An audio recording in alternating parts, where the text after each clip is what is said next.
Hey everyone, welcome back to Bear It In Mind. This video is going to summarise the whole of the approaches topic. This is designed to give you an overview, so if you want a more in-depth explanation of the approaches, you can find a full playlist of videos on each section on the Bear It In Mind YouTube channel. If you want more help with your revision to study smarter and save you time, you can join Bear It In Mind, where you'll find a variety of resources from interactive quizzes, exam paper walkthrough videos, exemplar answers and much more. Link is in the description. Let's dive in and summarise the approaches topic, starting with the origins of psychology. In 1879, Wilhelm Wundt made history by opening the first ever laboratory dedicated to the scientific study of the human mind in Leipzig, Germany. It was called the Institute of Experimental Psychology, and it marked the moment psychology became recognised as a separate scientific discipline. Wundt also published one of the first psychology textbooks, helping to establish psychology as an independent branch of science, separate from philosophy and biology. Wundt's approach was known as structuralism, the idea that the mind could be broken down into basic elements, much like how a chemist breaks substances into elements. He wanted to study the structure of conscious experience using the scientific method. His goal was to uncover the building blocks of mental processes, particularly sensation and perception, under controlled experimental conditions. To investigate the mind, Wundt developed a method called introspection. It's a systematic process of self-observation, where individuals reported their own conscious thoughts, sensations and feelings in response to specific stimuli. In other words, introspection is conscious examination of conscious experience. Participants were presented with standardized stimuli like a ticking metronome or a flashing light. They were asked to reflect on their inner experience, what they saw, felt or thought in that moment. They then provided a verbal report, aiming to break the experience down into separate elements. These studies were highly standardized to allow for replication and comparison across participants. Wundt's work laid the foundations, but psychology continued to evolve. In the early 1900s, behaviorists like Watson and Skinner rejected introspection for being too subjective, focusing instead on observable and measurable behavior using controlled lab experiments. In the 1950s, the cognitive approach revived the study of mental processes, but did so using objective scientific methods and computer models to explore thinking, memory and perception. By the 1980s, the biological approach was using technologies like fMRI to observe the brain in action, and advances in genetics allowed researchers to explore how biology and behavior are linked. These developments helped cement psychology's place as a scientific discipline grounded in empirical research and technological innovation. Wundt's research was criticized for being subjective. This was because introspection relied on personal reports which couldn't be objectively verified. But Wundt was praised for being the starting point for the future of psychology. Wundt's impact is undeniable. He separated psychology from philosophy, pioneered experimental methods, and trained over 100 psychology specialists, many of whom went on to shape the field internationally. He also influenced future developments, particularly the cognitive approach, which also focuses on internal mental processes. The behaviorist approach is one of two approaches referred to as learning theory. In essence, behaviorists assume that behavior is learned from the environment through experiences. They assume that we are born as blank slate, tabula rasa. We come into this world as blank slates without any preconceived ideas, no inborn ideas. If behavior is learned from the environment, how does this happen? Classical conditioning is learning through association. It was first demonstrated by Ivan Pavlov, a Russian physiologist, in the early 1900s. In his famous experiment, he noticed that dogs naturally salivated when they saw food. Then he rang a bell just before giving them food. After several pairings, the bell alone made the dogs salivate. This showed that the dogs had learned to associate the bell with food. Next is operant conditioning, which is learning through consequences, including rewards and punishments. This was studied by B.F. Skinner using his Skinner box, where he investigated the effects of reinforcement and punishment on the rat's behaviour. Reinforcement increases the likelihood that a behaviour will happen again, whereas punishment decreases the likelihood that a behaviour will happen again. Rats quickly learned to repeat behaviours that got them rewards and avoid ones that caused discomfort. Positive reinforcement is when something is added which strengthens a behaviour. You add something pleasant to make it more likely the behaviour will be repeated. For example, a rat presses a lever and receives a food pellet. It's more likely to press the lever again. Negative reinforcement is when a consequence is taken away which strengthens a behaviour. You remove something unpleasant to make it more likely the behaviour will be repeated. For example, a rat presses a lever and the electric shock stops. The removal of the shock makes it more likely the rat will press the lever again. Positive punishment is when a consequence is added which weakens a behaviour. You add something unpleasant to decrease a behaviour. For example, a rat presses a lever and receives a shock. That behaviour is less likely to happen again. Negative punishment is when something is taken away which weakens a behaviour. So you take away something pleasant to decrease a behaviour. A child misbehaves and their favourite toy is taken away. That behaviour is less likely to happen again. One of the strengths of the behaviourist approach is that they use highly scientific, objective methods, focusing on observable behaviour in controlled lab settings. For example, Skinner's use of the Skinner box allowed clear cause and effect conclusions about reinforcement and behaviour. This gave psychology greater scientific credibility. However, much of their research was conducted on animals, which may not reflect complex human behaviour. Humans have conscious thought, language, and social awareness, areas that behaviourism overlooks. Compared to other approaches like social learning theory or cognitive, behaviourism may oversimplify human behaviour. Supporting evidence come from Watson and Rayner's Little Albert experiment. A neutral stimulus, a white rat, was paired with an unconditioned stimulus, a loud noise. Over time, Albert developed a conditioned fear of the rat, showing classical condition in action. This supports the idea that behaviour can be learned through association. One strength of behaviourism is its real-world applications, especially in the treatment of phobias through systematic desensitization using classical conditioning. Additionally, behaviour modification using operant conditioning in schools and prisons through token economies. These methods reinforce positive behaviour, showing how behaviourism has improved lives and behavioural outcomes. However, behaviourism can be criticised for being environmentally deterministic. It claims all behaviour are caused by external reinforcement. Skinner said free will is an illusion. We think we're making free choices, but we're actually unaware of all of our reinforcement histories. Critics argue this removes personal responsibility, as behaviour is seen as shaped entirely by the environment. In contrast, the humanistic approach promotes free will and personal growth, arguing we can choose to change our behaviour. Social learning theory is the other approach alongside the behaviourist approach referred to as learning theory. This was proposed by Albert Bandura, who agreed with behaviourism on the influence of the environment in learning.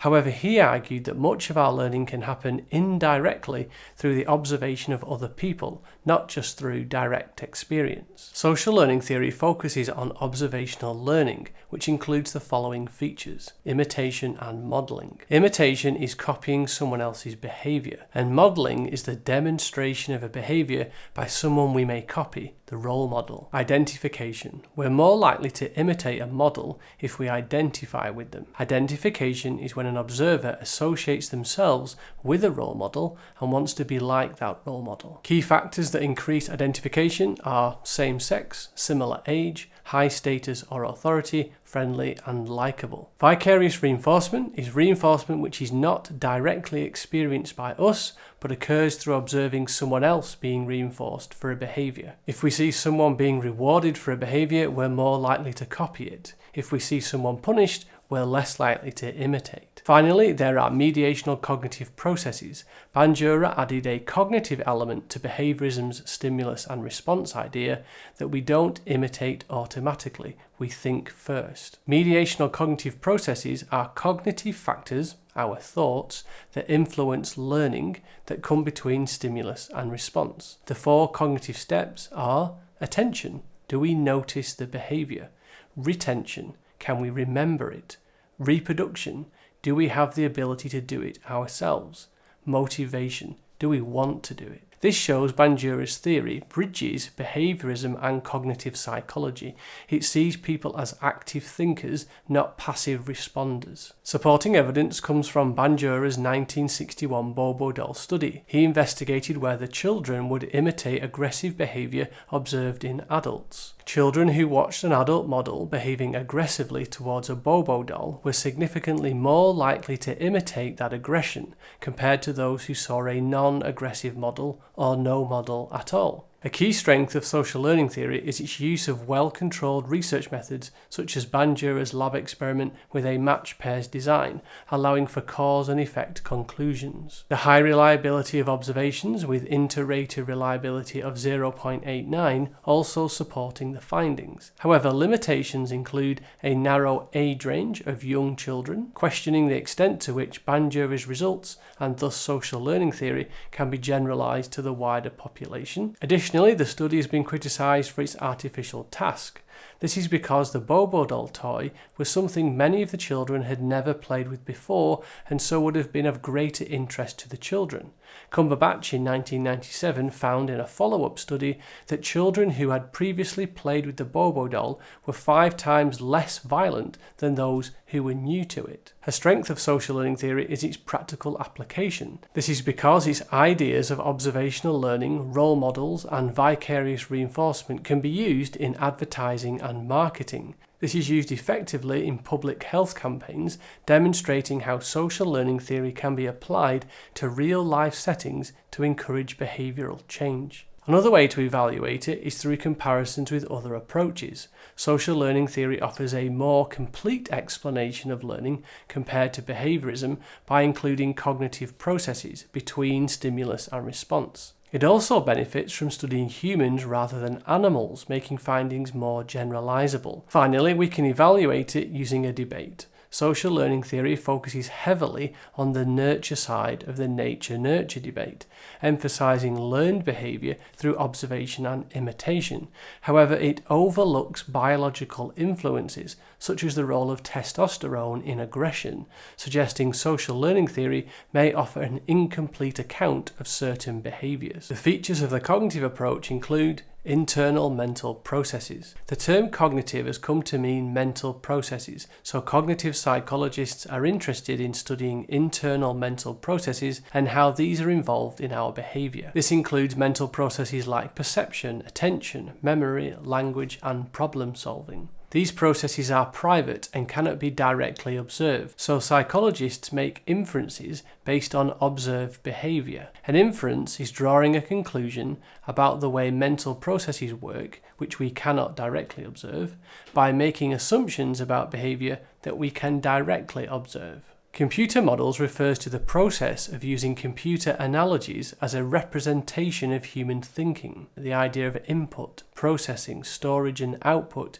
to explain information processing. Theoretical models are simplified representations showing information flow through cognitive systems, for example the multi-star model of memory. Schemas are mental frameworks based on experience that help us interpret information efficiently. They guide our expectations, helping us make predictions about what is going to happen, but can lead to distortions in perception and memory. Schemas are important in understanding errors in eyewitness testimony and the development of negative thinking patterns in depression. Finally is cognitive neuroscience. This is the scientific study of the influence of brain structures on mental processes. It combines cognitive psychology with biological approaches to study how brain structures influence mental processes using methods like fMRI and PET scans. For example, Tulving et al. Found different areas of the prefrontal cortex are active for episodic versus semantic memories. One key strength of the cognitive approach is its wide range of practical applications that have had a real-world impact. Firstly, there's the cognitive interview, a police technique designed to improve the accuracy of eyewitness testimony. By asking witnesses to recall events in a different order,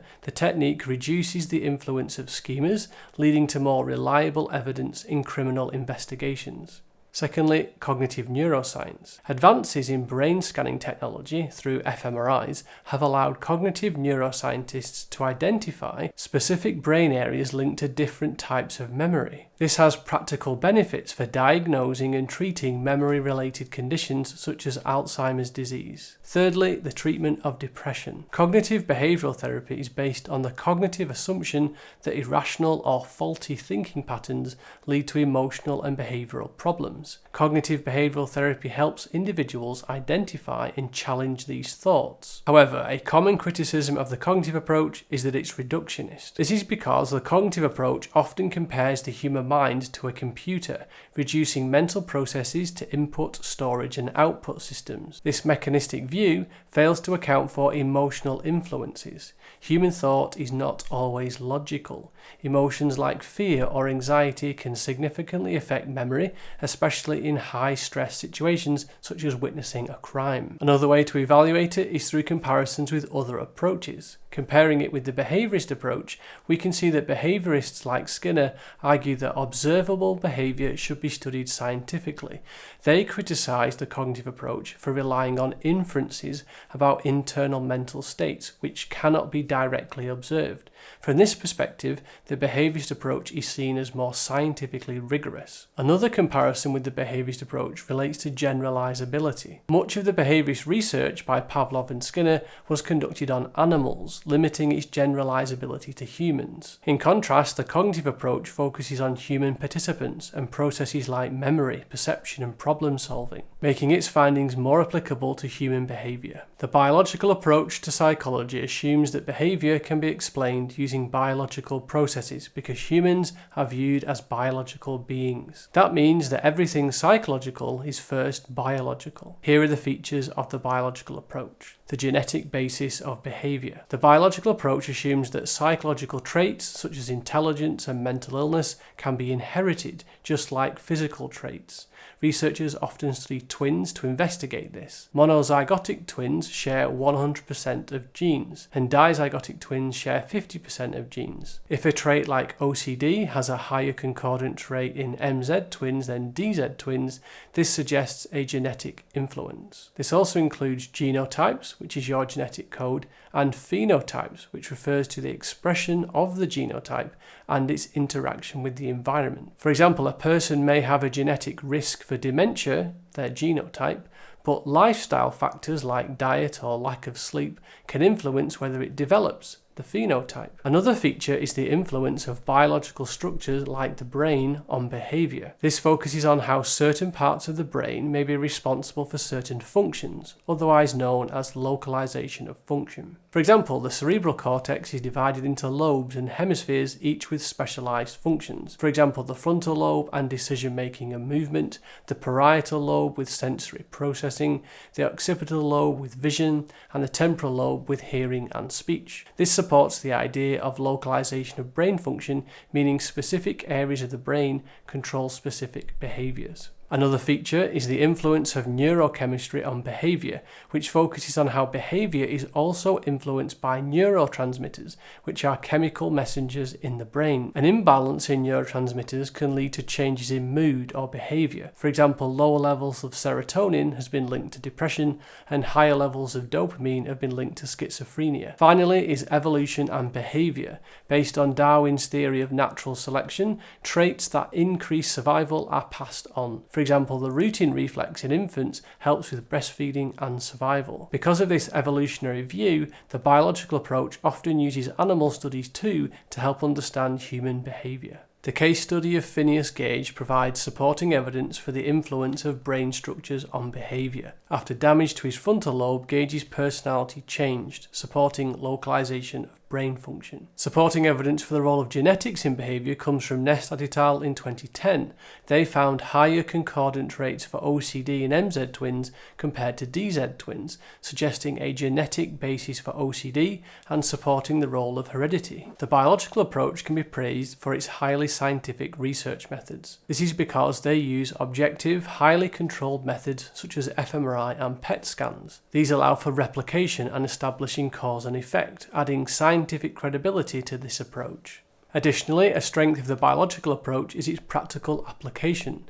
Drug treatments, for example SSRIs for OCD, have been developed based on understanding neurotransmitter imbalances, helping reduce symptoms and improve lives. However, there are limitations of their research methods. This is because case studies like Phineas Gage involve unique individuals, so findings may lack generalizability to the wider population. Secondly, there are issues with animal research. With the assumption of evolution on behavior, findings from animals may not fully apply to humans who are more complex in areas like emotion, language, and morality. The biological approach can also be criticized in terms of the nature versus nurture debate. This is because it emphasizes nature, with the role of genes and neurotransmitters, more than nurture, the environmental factors. Whilst it does acknowledge genotype and phenotype interaction, it underplays environmental influences compared to other approaches. Research often demonstrates how biology and environmental factors interact, for example with the diathesis stress model. Additionally, in terms of the debates, the biological approach can be criticised for being biologically deterministic. This is because it suggests behaviours caused by internal factors, such as genes and brain chemistry. This implies lack of control and moral responsibility, which can be disempowering, especially for those with mental illness. Next, the psychodynamic approach and Sigmund Freud.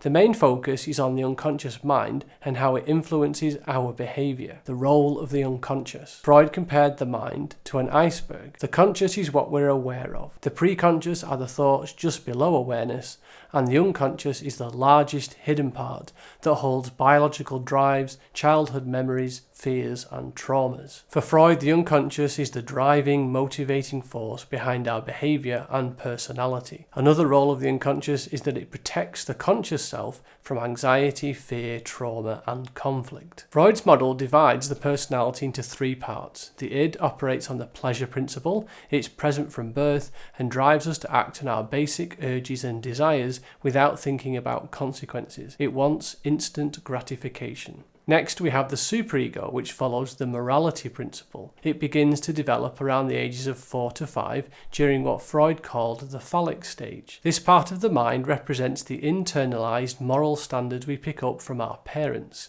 When we break these rules, the superego makes us feel guilt. Finally, there's the ego, which works on the reality principle. The ego plays the role of the mediator between the impulsive id and the strict superego. The ego helps us make decisions that are realistic and socially acceptable, balancing our desires with what's right and possible in the real world. Freud proposed that personality development occurs as we pass through what he called the psychosexual stages of development. Freud believed that our sexual energy, which he called libido, moves through 5 distinct stages of psychosexual development. Each stage involves a specific conflict, and if that conflict isn't resolved, a person can become fixated, which can lead to issues in adult personality and behaviour. Stage 1, the oral stage, 0 to 1 year, and pleasure comes from the mouth, things like sucking and feeding. If fixation occurs here, it can lead to habits like smoking, nail biting, or overeating later in life. Stage 2, the anal stage, 1 to 3 years.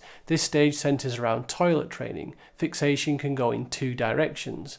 Anal retentive personalities are obsessive, overly tidy and controlling, and anal expulsive personalities tend to be messy, disorganised and reckless. Stage 3, the phallic stage, 3 to 6 years. Here the focus lifts to the genitals and children start to develop unconscious sexual feelings. For boys, this leads to the Oedipus complex, a desire for their mother and rivalry with their father. For girls, Freud proposed the Electra complex, involving a desire for their father and penis envy. Resolution comes when the child identifies with the same-sex parent, which is also when the superego or internal moral conscience starts to develop. Stage 4, latency stage, 6 to 12 years. During this time, the libido is dormant. Children focus more on developing social skills, friendships, and intellect. Stage 5, genital stage, 12 years and up. Sexual desires return, but now in a more mature adult form. If earlier stages were successfully resolved, this is when people form healthy romantic and sexual relationships. Finally, we come to defense mechanisms. We said earlier that another role of the unconscious is that it protects the conscious self from fear, trauma, and conflict. It's important to note that these defense defense mechanisms are unconscious resources used by the ego to manage the conflict between the id and the superego. Repression, forcing painful memories into the unconscious, for example, child abuse forgotten but affecting relationships. Denial, refusing to accept reality, for example, denying addiction despite consequences. And displacement, redirecting emotions onto a substitute target, for example, slamming a door when your parents ask you to tidy your room after being dumped by your boyfriend. The psychodynamic approach is praised for its practical application, especially through Freud's development of psychoanalysis, which aimed to treat mental disorders by exploring the unconscious mind. The therapy, including free association and dream analysis, has had lasting impacts on modern psychotherapy and is credited with pioneering the talking therapy used today. Foundation for future theories. Secondly, Freud's ideas laid the foundation for future psychological theories, particularly regarding the influence of early childhood experiences and parental relationships. His work influenced key theorists such as John Bowlby, who developed attachment theory, emphasizing the importance of early bonds for later development. Freud's psychosexual theory is largely supported by case studies, with the case of little Hans being a key example. Hans, a 5-year-old boy, developed a phobia of horses, which Freud interpreted as a displaced fear of his father, linked to the Oedipus complex. Freud believed the horse symbolized Hans' father, representing unconscious conflict. Although Freud never treated Hans directly, he used this case to demonstrate how repressed childhood desires could manifest as phobias. However, Freud's research methods, especially case studies, have been criticized for their lack of scientific rigor and objectivity. His theories are considered unfalsifiable, as they cannot be empirically tested or disproven, making them difficult to classify as scientific in comparison to more evidence-based approaches. The psychodynamic approach is often criticized for its deterministic view of human behavior, suggesting that unconscious forces drive our actions, leaving little room for free will. In contrast, the humanistic approach advocates for personal responsibility and free will, offering a more optimistic and empowering view of human behavior. Humanistic psychology emerged in the 1950s as a third force against the deterministic and reductionist views of psychodynamic and behaviourist approaches, both of which treated people as passive or governed by unconscious environmental forces. In contrast, humanism emphasizes free will, holism, subjective experiences over the scientific method. It shifted focus from mental illness to personal growth and healthy development. Abraham Maslow was particularly interested in human motivation and proposed a theory about the route towards something called self-actualization, which is the innate desire to achieve one's full potential. Before you can self-actualize, Maslow's hierarchy of needs proposed that there were other, lower needs called deficiency needs that need to be met. Maslow based the hierarchy of needs on his analysis of historical figures whom he considered to be self-actualized. Self-actualized individuals are open and spontaneous and experience purpose and meaning in life. They do not focus on themselves or on how other people perceive them. Next is Carl Rogers. Where Maslow was interested in motivation, Rogers was interested in personal growth from the point of view of your sense of self, what he called your self-concept. The self-concept is made up of self-image, who you think you are, your ideal self, who you want to be, and self-esteem, how much you value yourself. Rogers used the terms congruence. This is where the self-image and ideal self overlap. They are in agreement. And the word incongruence. This is where the self-image and ideal self do not overlap. They do not match. For Rogers, the problems come when who we think we should be or want to be does not match up with how we see ourselves to be now. How does someone develop congruence between their self-image and their ideal self? Rogers referred to unconditional positive regard. This is where parents love and accept their children regardless of their behaviour. There are no conditions that the child has to meet in order to be positively valued. However, Rogers also referred to something called conditions of worth. This is where standards are placed on the child by a parent which they believe must be met if they are to be accepted. To reduce the congruence in your life requires deep reflection on how you see yourself as well as your own motivations. This is where Rogers proposed client or person-centered therapy, which emphasizes genuineness, empathy, and unconditional positive regard. The therapist supports clients in finding their own solutions, aiming to increase self-worth and reduce incongruence. Humanistic psychology relies on qualitative methods like case studies and unstructured interviews, prioritizing subjective experience over objectivity. This allows for rich, in-depth understanding of individuals. This provides valid insights into personal experiences. However, it lacks scientific rigor and falsifiability due to vague, untestable concepts like self-actualization and congruence. In terms of the debates, humanistic psychology strongly supports the idea of free will. It sees people as autonomous individuals, capable of making their own choices and striving for personal growth. This is in contrast to more deterministic approaches like behaviorism or the biological approach, which suggest our actions are shaped by past experiences or biology. This makes humanistic psychology a more optimistic and empowering view of human behavior. The humanistic approach can be praised for its practical application. Firstly, therapy. Carl Rogers' client-centered therapy has had a lasting impact on the world of counselling. It's especially effective for issues like low self-esteem, anxiety, and helping people develop a stronger sense of self. Secondly, workplace motivation. Maslow's hierarchy of needs has been widely used in business and management. It helps employers understand how to motivate staff by addressing both their personal and professional needs, from basic security to self-actualization. However, the humanistic approach has been criticised in terms of culture. This is because it's often seen as ethnocentric, as it's rooted in Western individualistic values like personal autonomy and its drive for self-actualization. In collectivist cultures, where group success is valued more than individual achievement, concepts like self-esteem may not carry the same meaning or importance. For example, one study looked at how well Maslow's hierarchy of need applied to business and management in China. They concluded that in collectivist cultures, belonging is the primary need. Self-esteem is less relevant, and self-actualization is achieved through group-focused goals rather than individual growth. The final section relates to comparing the approaches. This is where you need to discuss the similarities and differences of the approaches. There are a number of ways you can do this. A great way to compare the approaches is through the issues and debates. Let's take a look by comparing the behaviourist and biological approaches. Behaviorism is environmentally deterministic, we're shaped by conditioning, while the biological approach is biologically deterministic, we're shaped by genetics and brain chemistry. Both ignore free will and can be criticised for removing moral responsibility. Nature versus nurture. Behaviorism supports nurture, all behaviours learned. Biology supports nature, behaviour is innate and genetic. Both can be criticised for ignoring how both nature and nurture interact. Holism versus reductionism. Both are reductionist, but in different ways. Behaviorism simplifies behaviour to stimulus and response links. Biology reduces behaviour to genes and neurotransmitters.